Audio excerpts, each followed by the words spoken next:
बिगड़ी किस्मत बनती है माँ तेरे दरबार में, सोई किस्मत खुलती है माँ तेरे दरबार में।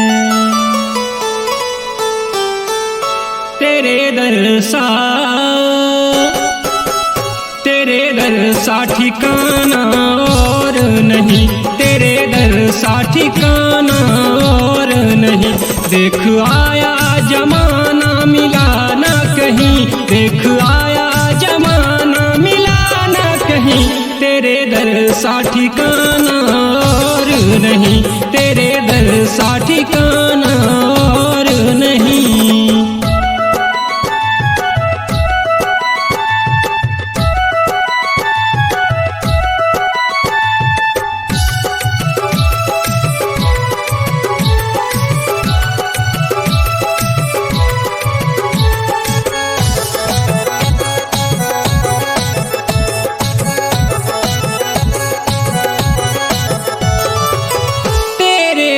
पे ओ मेरी मैया बरसे अमृत की धारा,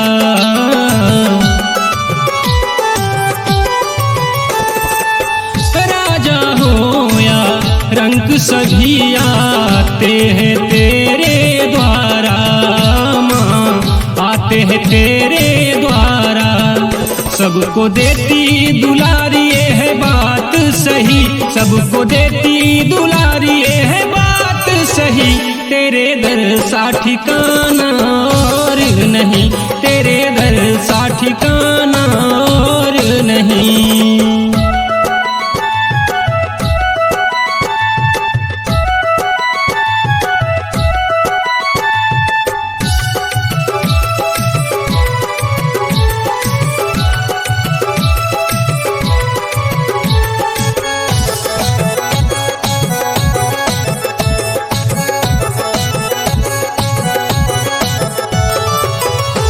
जब जिसने तुमको पुकारा तूने गले से लगाया,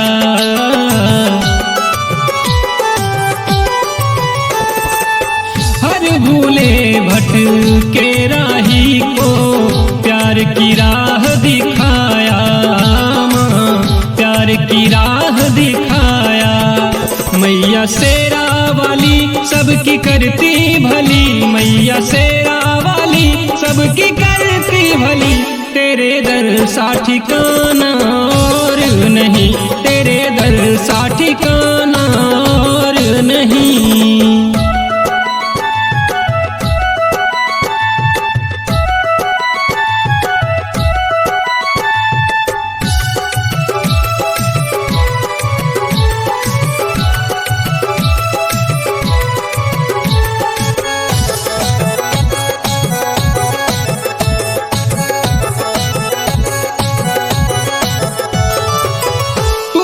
सबको जीवन देती तू ही लेने वाली,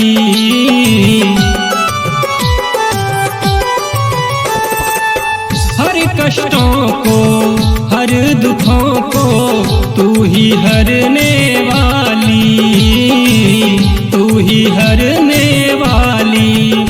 आया मन निगम मैया तेरी गली, आया गगन गजानंद तेरी गली। तेरे दर सा ठिकाना और नहीं, तेरे दर सा ठिकाना और नहीं, तेरे दर सा ठिकाना और नहीं, तेरे दर सा ठिकाना।